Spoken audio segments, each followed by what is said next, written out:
I don't mind telling you guys that I always look forward to the Wednesday because it's so much looser and I don't have to think about it. And it's the other things have gotten to the point where I have to think about them and Wow. makes them less fun. You've had some good shows. There has been some good ones. I've been really lucky. I've had some interesting people. So, you know, Yeah, the one yesterday with Erica and Mike. yeah, that was Monday, but yeah, that one was good. That one, me and Mike get along very, very well. I like that guy very much. You know, what's funny is last night I had the restaurant manager and chef that both worked at Nicholson's when Mike worked there with me years Mike ago. worked there with you? Yeah, that's how you ended up recording him. I ended up pointing him at you when what was the name of his little punk band? Was it the Resurgence? Is that right? Yeah. Yeah, that's how that happened. Is we worked together at Nicholson's. So Oh. yeah. What are you snacking on, Steve? Yeah, Stevie, what are you eating? Goldfish crackers. Oh. Billy, that was great. You made a noise like you'd never heard of such a thing. Oh. Now wait, is it food for goldfish or baby goldfish? You know what? I've got something to show off. Cool. Do it. Over the weekend, I picked up Billy, Jim thank Farmer. you again, by the way. You got Jim Farmer's book? I picked up Jim Farmer's book. Awesome.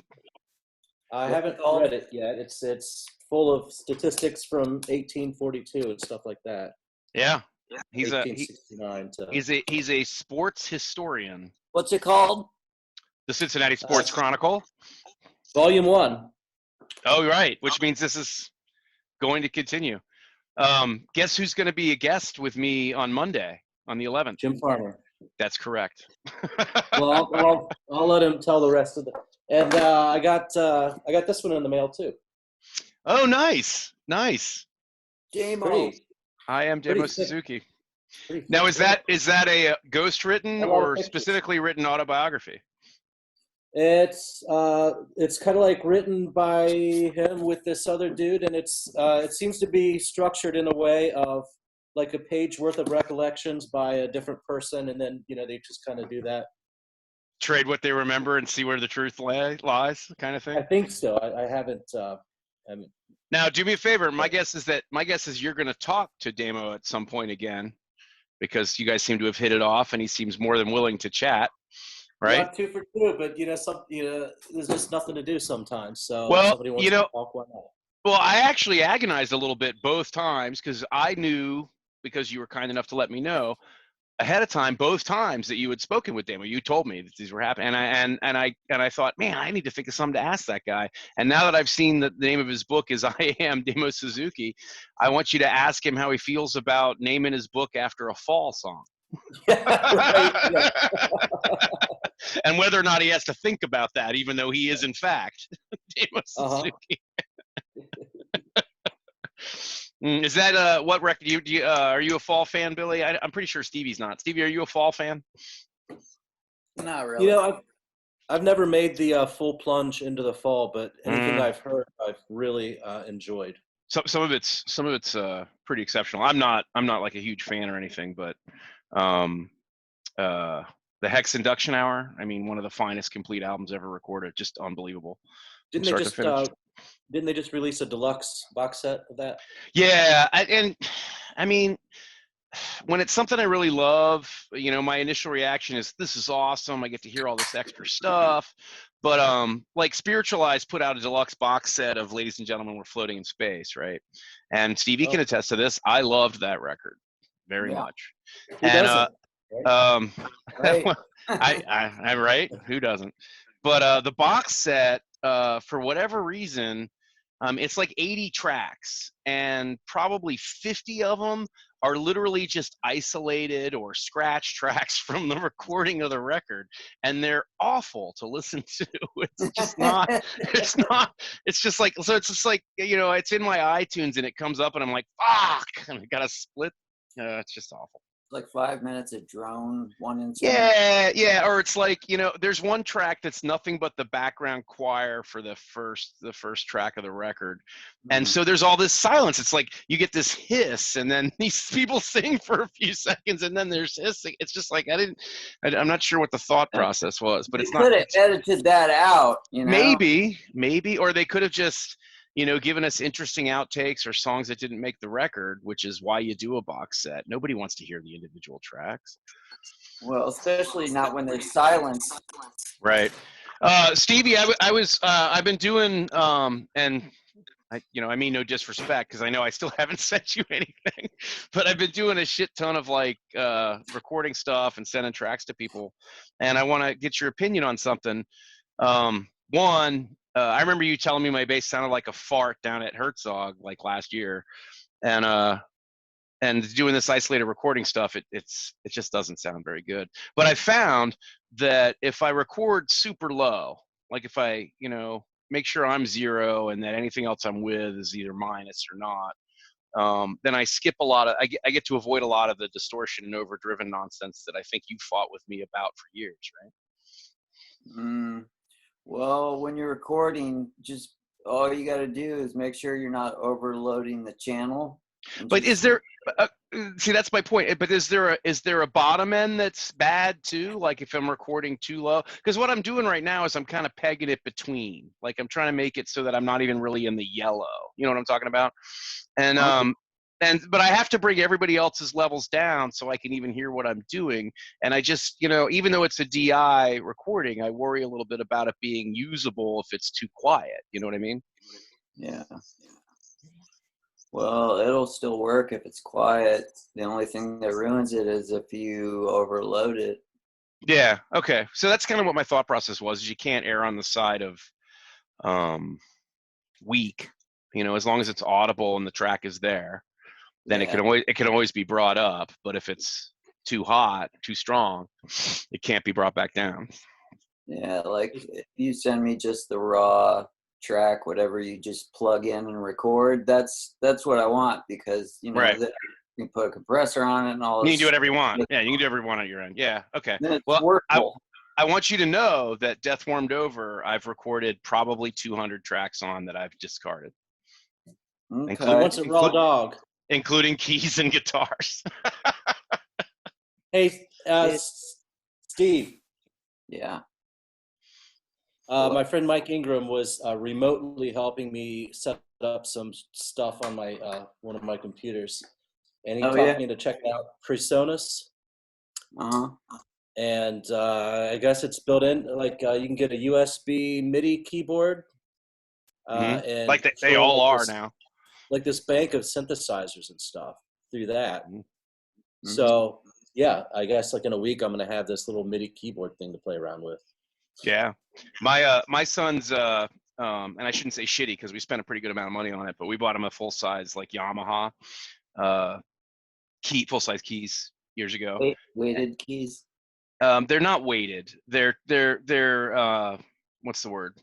Well, they're touch sensitive, but they're not. That's not the right term. but they're not weighted, so it doesn't feel like a piano, but it's a MIDI controller too, and it's one of these things. Apparently, almost any digital device that has keys on it will have the software to be a MIDI controller for virtual devices too. And so, the first time I plugged that thing into GarageBand, I couldn't believe the array of shit that I had at my disposal, even besides all the shit that was built into the keyboard that I could use. Right. So, my son's keyboard's been down here a lot. Possibilities are endless. They are terrifyingly so. Yeah. They are. I went on a steel drum tangent for a couple hours the other day. Oh, jeez. Yeah, I know. I didn't record any of that either. Well, I did, but then that's the beautiful thing about this whole digital recording thing. It's not like the old days when tape was a premium. I mean, you can do it a million times and just erase it. It doesn't change anything, Yeah, right. Yeah.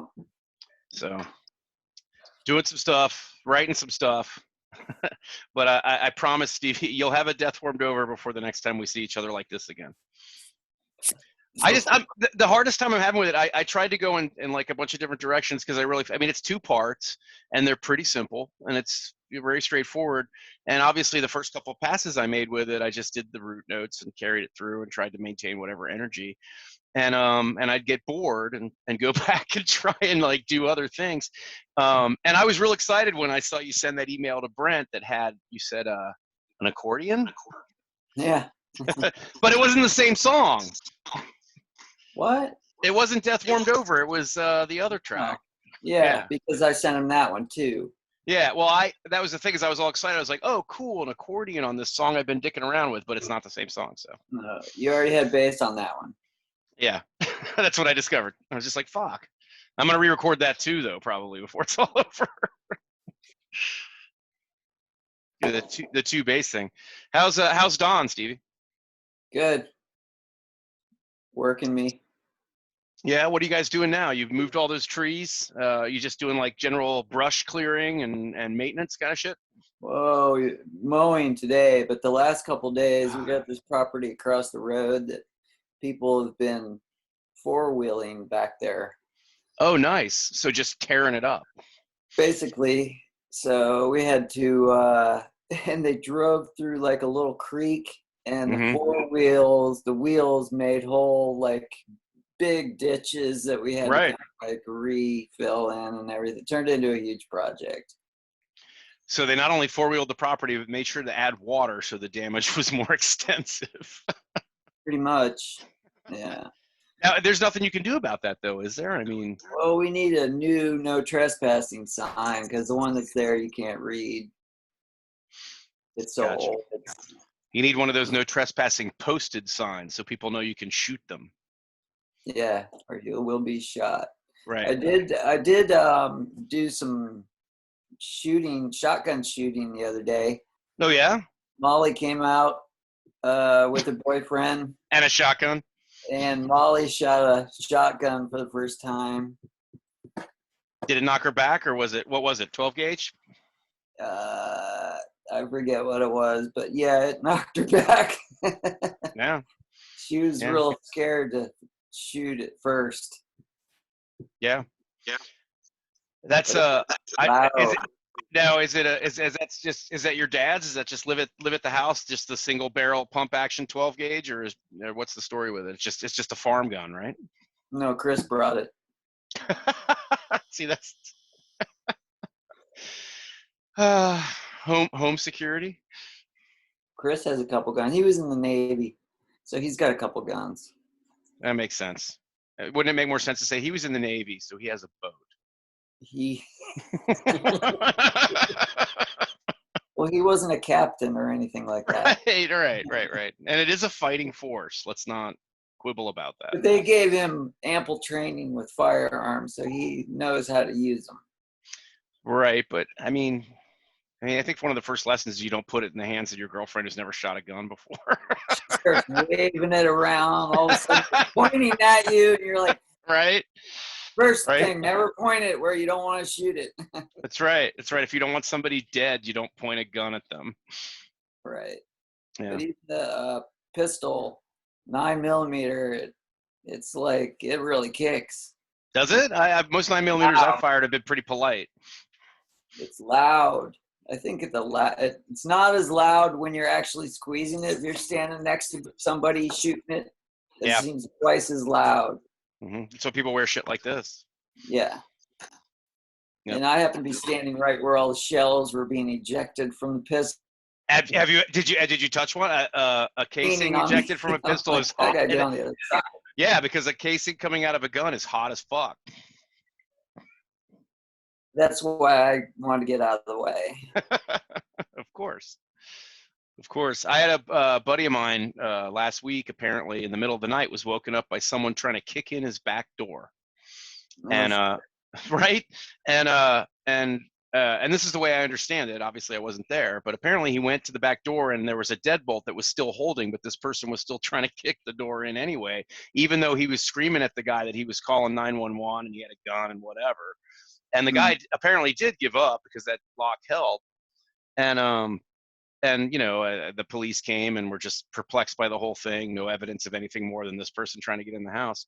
But me and this buddy of mine were talking about, well, maybe a 12 gauge shotgun would be a reasonable deterrent for that circumstance. And him and I just kind of out of curiosity were poking about to see what that might cost and how hard it might be to acquire. And apparently, it's very difficult to buy a shotgun nowadays because a lot of people had the same idea over recent weeks and everybody's fucking sold out. Huh. Well, Yeah. if you fire off a couple rounds in their direction, that's a pretty good deterrent. See, that's the thing is Christina's very against the idea of having guns in our house, but my attitude's always been that a pump action 12 gauge makes a very distinct sound when you cock it. That noise, I would imagine in a lot of cases is as good a deterrent as shooting, you know? Yeah. I don't know. When was that? Was that over the weekend? It was like Friday, maybe. It's a beautiful thing about owning land in Kentucky. People come over to shoot. I did go down to Motor the other day. How was that? I went down. They had a GoFundMe. Yeah, I think I gave to that. I better double check, but I think I gave to their GoFundMe. All the employees got a little piece of that. Good. Yeah, so that was nice. You know, I mean, I've talked about it a lot on these things with people. I mean, anything you can do if there's something that you want to survive and be there when things kind of get back to normal, then do what you can to give them some money now. Right. And I feel bad because I still haven't. I promised Adam, the manager at the quarter where I worked for so many years, that I'd do one of his carry-out meals one night. I keep forgetting. So, sorry, Adam, if you're watching. I know you're not, but whatever. Never know. You don't. I don't know. I've been surprised by the people that have said they've seen these things. Billy, what are you doing? Billy, by the way, Stevie, I don't know if you know this or not. Billy comes by my house this past weekend. You're drawing drawing a picture of Mickey Mouse. Okay, cool. We'll get back to you when you're done. Let me know when you're finished. I'm good. Well, don't tell too many people that I dropped stuff off at your house, or else. Billy. Oh, I'm sorry. What I meant to say was. Word's gonna get out, But I did order. I did order a bunch. We did order a bunch more raw coffee beans last night. Well, you know what? You know what's funny? I'm glad you mentioned that because my grinder is actually right here, and I have yet to. Coffee grinder. You need a coffee grinder. Yeah, and I actually, despite the ease with which I pulled this off the shelf, I have yet to utilize your coffee. It doesn't look like a coffee grinder. It is, man. What a weird top. For a free cup of coffee, call 513-238-8802. Oh, fuck you, Stevie. Sorry. God, man. Is this live? No, it's not. It's recorded, but I'm not going to edit that out because I'm going to go ahead and rest on my conviction that nobody's watching this anyway. This is a coffee grinder, and just erase the whole episode. Maybe I just won't post it. Yeah. Whatever. I got to find somebody for tomorrow night anyway. I tell you what, we won't post this one, and then tomorrow night we will do it again. I don't even know how the fucking thing works. Don't you have anybody lined up for tomorrow? Pardon me? Don't you have anybody lined up for tomorrow? Yeah, I had Chuck Cleaver lined up for tomorrow. Oh, yeah. Chill me. I didn't know that was tomorrow. Yeah, it's okay. It's all right. I mean, whatever. I've actually, some of the things I've tried to put together have been like pulling teeth, but a lot of them have just fallen into place. So, and I'm doing a lot of shit. Like I'll have Paul Mace and Vince on again soon, and I'll have the Spoonbender kids on Friday night. And, Wes Pence saw the Erica Wennerstrom one, and the very next day or yesterday, he texted me. He's like, between you and Furby, I'd think you'd be able to get Bob Pollard on there. You should get Erica's first base player. Mike. Mike Lamping? Yeah. Yeah, I mean, I've actually considered that. Mike posts a lot of really interesting stories on Facebook. He does, and he has a lot of interesting opinions about things. I don't know. I don't know. He didn't respond. I actually, I don't know if he's gonna see. He's not gonna see it, but it's funny that you mentioned him because he was the one person that I thought might comment negatively on having Erica on. Because I Yeah, don't think he has fond memories. it would be some inappropriate comments, perhaps. But Yeah, I mean, and the thing is I don't know. I mean, I like Mike. I've never had an issue with Mike. I think he's funny and interesting, but he's kind of a loose cannon too. I guess that's silly for me to say of all people, but you know, I Hey, don't know. you know who I talked to a couple days ago? Please tell us. The president of the Grammy Museum in Los Angeles. The Grammy Museum, is that affiliated with the actual Yes. award? I mean, I guess it would have to Yeah, be. the organization has a museum in Los Angeles with you know, clinics and you know, yeah, display, you know, all that stuff. Now, And I'm is it about is the whole thing about the construction and the materials used to produce the Grammy Awards? Is it a manufacturing museum? no, it's all about outreach, and I'm working on a feature for No Depression. So it's I'm talking to a couple of museums that are doing online engagement and activities and like stuff. that. That's cool. So yeah, well, listen, you know, it's very formal, and his secretary has to patch me through, and I have to tell him in advance how much time I need, all this, you know, whatever I Sure. play. And we get through the questions, and I happened to mention Cincinnati. You know, I said something like, "You're in Cincinnati," and he's like, "Hold on, you're in Cincinnati." He grew up in Xenia. Right? I thought that was pretty interesting. He's probably a fan of that Gummo movie. Yeah, that's the first thing I said. He goes, yeah, he said, "Have you ever heard of Xenia?" I was like, "Oh yeah, Gummo, dude." Gummo, right? Let's go. He Let's said, go. "Everybody says that." Yeah, that's because everybody at some point in their life has taped together silverware and used it to curl. No? Okay. Yeah. It's a tornado thing. That happened right after my family moved here. A tornado. The tornadoes. The tornado. The 74 tornadoes. Is that what year you moved? You all moved here? It was probably before that, actually. I don't remember exactly. I don't know. I was a kid. I have no idea. Uh-huh. I don't know. You know what's funny is I still don't say, I mean, it's stupid, but I still tell people I'm from New England. It's stupid. Grew up here. Been How's here since I Russ? was. Russ is good. Thank you for asking. That was nice of you to ask. He's doing all right. My favorite story about Russ is, you know, he's getting on. He's always been a little. He's always been a little nuts, and there's things that are like being more accentuated. You know. Mm. But right after my mom passed, which has been, I guess it's been 2 years now. I'm not 100% sure.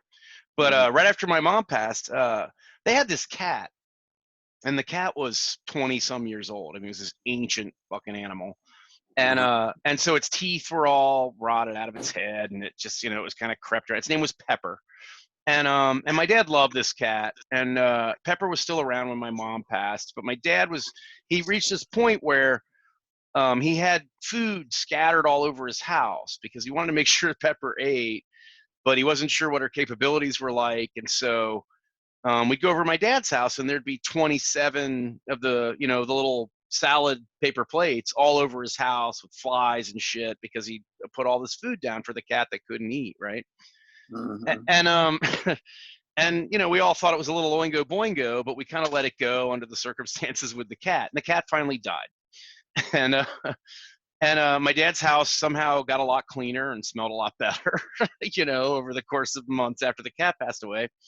But recently, my brother thought it would be a good idea to get him another cat, right? And so there was a Saturday, and this was probably December, January. There was a Saturday where my brother dropped off the cat, and we'd get together with Russ on Tuesdays to hang out and drink and stuff. So the cat was dropped off on a Saturday, and the Tuesday, right after that Saturday, I showed up at my dad's house, and all of a sudden we'd gone back in time. There were 24 plates of food all over my dad's house again for this for this kitten that clearly had no issues with eating or anything, and it smelled like cat piss, and the litter boxes were all full, and we're just like, wow, everything old is new again. So now the cat has an eating issue because it doesn't know where to go to eat. Right.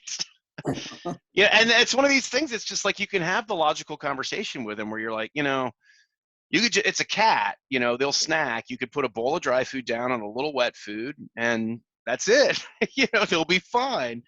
And he'll nod and he'll say, I know, but blah, blah, blah. And then he'll just keep doing the same shit. So he's kind of got a broken record thing with that. But other than that, he seems fine. Good. Yeah, he's doing all right. I mean, he never wanted to do anything but sit around, smoke cigarettes, and read anyway. So this is like seventh heaven for him, really. Right. What kind of cigarettes does he smoke? He smokes Winston Light 100s. Okay. Curious. Obviously, I've gotten packs for him from time to time. Yeah. I'd like a cigarette right now. I'm gonna have to set this up so I can move this junk shop outside or something, so I can smoke while we do these. What else is going on, Billy? What else is going on? Wait, hang on. So, why exactly were you trying to reach the president of the Grammy Museum? Say that again, or did you say that and I just didn't catch it? Yeah, I'm working on a feature for No Depression. No Depression, right? Sorry, I apologize. Which is pretty cool. It's my first for them.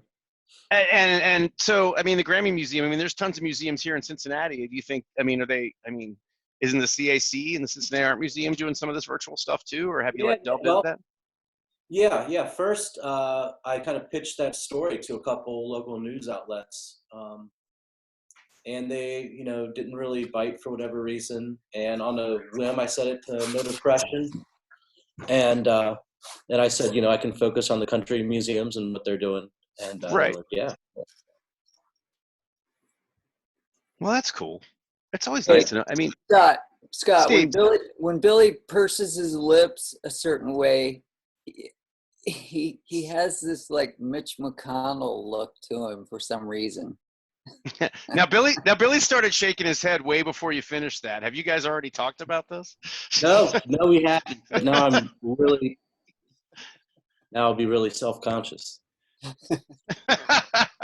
Well, I mean, I'm not gonna. I don't know if I want to like encourage this. It's that chicken lip thing that McConnell has, where his lips disappear when he like has a frown or Billy, pull up a picture of McConnell. I can't even. No, I'm not going to. No, it's where your lips disappear. I can't do it. Listen, I can't do it. I'm just, I'm happy to have a buddy that's, that interested in paying attention to my lips. I was going to say the same thing. It's love when they're giving you a hard time for looking like Mitch fucking McConnell. He's getting me back for the raw dog comment. Raw dog. It was. I got to tell you, Stevie, I like to. I mean, this looks like just for a second there, I had an hallucination. Well, I mean, it's always better if they don't last. Yeah, you've got this great thing going on, Stevie, with the sunlight, man. It looks like an early Flaming Lips video. Yeah, it's a concert. It's pretty good. So, Stevie, can I assume that if I don't send you something for Death Warmed Over soon, you're not going to send me anything anymore? And seriously, if I end up doing what I did with Death Warmed Over, recording like a bunch of keys and stupid shit like that, do you want to hear that stuff, or would you rather I just did the thing and sent it back?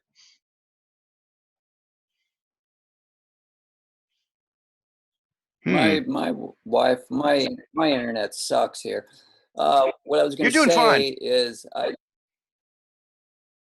bass, and I'm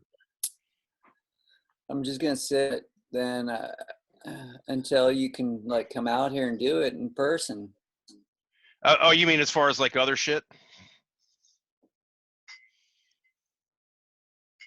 I've got other stuff, but not right now. Okay, but you don't care if I play with it enough to alter the way it even began. Like if you're willing to listen to the keys and shit. Yeah, sure. Whatever you got, let me hear. And I'll always make sure I send it individually so that it's something you can discard as you see fit too. Right. What are you drinking, Billy?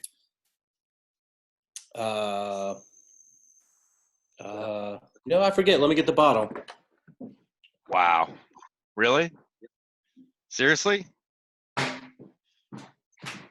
I've got a few different bottles on hand. This is early times. Oh yeah, It's actually, the classic might, early times. well, this isn't the cheapest, the super cheap early times version. This is like a nicer. I don't know. Maybe someone can weigh in here. But What do you got? What do you got for age? what do I got for what? Age? Is it 12? What is it? Oh, Age. it doesn't say. It's got to somewhere. It's legally required for bourbon. 1860. That's a fucking old bourbon, man. I bet it's smoothest glass. It's either smoothest glass or it's separated it out and you're essentially just drinking formaldehyde. Yeah, I don't know, man. I don't see the. I really thought, maybe I'm wrong. I really thought that bourbon and Scotch, I really thought there were legal requirements that the aging had to be placed on them. I don't know. You know what we do? We shop online and place an order every few weeks for either party. Well, the first time we did Party Source, and then I did Depths down here. Not the Covington location, their other one. The last one. I thought there was only one. There's a nicer Depths in Fort Thomas. The way I understand it is everything's nicer in Fort Thomas. Not the cops. Right. My cousin lives there. My cousin Kelsey and Tyler. The last wedding I did, that couple lives in Fort Thomas. I wish I could remember the name of the place. I actually met them a couple of times at this little bar restaurant thing that was really good, and I can't remember the name of it, but the food was really good. You know, but what are you going to do about that? Well, what are you guys doing this weekend? What are your plans? Well, it's Mother's Day. I'm actually supposed to appear on one of the guys that was on, Mike Meldon, the teacher that I had on a few weeks back, is doing this. He's got this YouTube thing called Temporary Book Club. And I made the mistake of mentioning to him when we were talking about this book about teaching called Savage Inequalities. So I have to do that Sunday night. I have to be on a book panel of somebody else's to talk about a book I haven't read in 25 years. I ordered a copy of it, but it hasn't come yet. So we'll see how that goes. But I have to cut my grass. And my son has a project for his U.S. history and government class. He has to make a political ad. And he's decided that we're going to do an Edison for President, which is our dog commercial. And he's very excited about the flyover tomorrow. He wants to try and get out with a video camera, make sure he gets footage of the flyover that he can make in a montage with the dog as the president. So I got that on the table. How about you? Wait. Stop. Everybody stop. If only the dog would fly. I know, right? Get Jesus. him a tape. You know, now that you've said that, I've just realized that my life is empty without that. Super dog. Fly.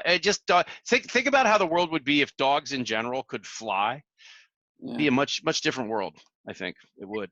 Billy, that brown ale that you didn't deliver to my home in a capless growler was delicious.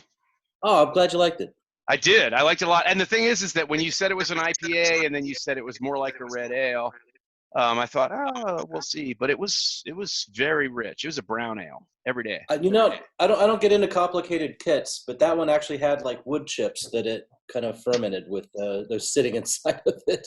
I filtered those out before bottling it. Well, thank you.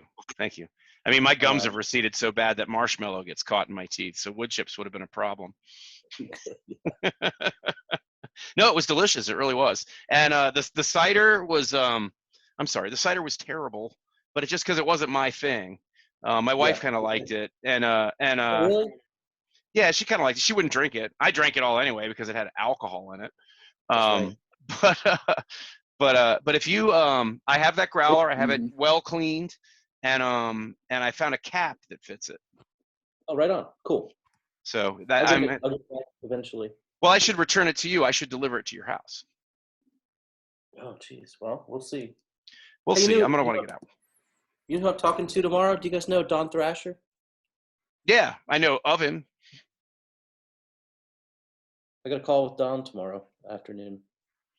Don Thrasher. What's his real last name? That's his real last name. Dayton music writer. It's not really his last name. It's really his last name. Yeah. He plays with the Smug Brothers. No, I know He the guy did- you're talking about, but I was sure it was a nom de plume. Yeah, he played with the early Swearing at Motorists, and of course, some of the BBV stuff. What's And he and I, what's the format? What's the purpose? For we're fun? working on we're in the early stages of working on a project together that I can't share anything about. It's not music. Well, then It's you not a should band. then you shouldn't have said anything because I insist that you reveal what the fuck you're talking about. Yeah, but I helped you kill 4 minutes here, right? Yeah, but you're going to kill another 30 seconds telling me what you're talking about. And by the way, Billy, truth be You told, have to wait till next week. you've tune in next time. Cliffhanger. you have killed many more than 4 minutes with me, my friend. Oh, good. Yes. And I wouldn't trade him for anything.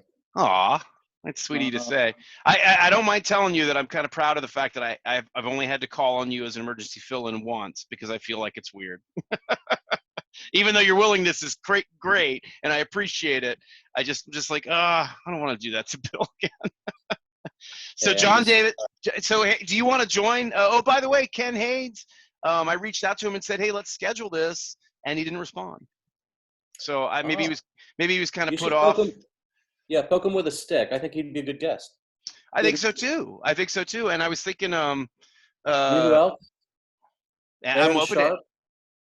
Who's Aaron Sharp? The name sounds familiar. He was he is a co-owner of Lucius Q now, but he was the lead DJ, whatever the term may be, at NKU. No, right on. And I got you. That's probably why his name and sounds familiar. Oh, I'm gonna get cut off. I'm gonna get cut off. I love you guys. It was nice to see you. See you next week.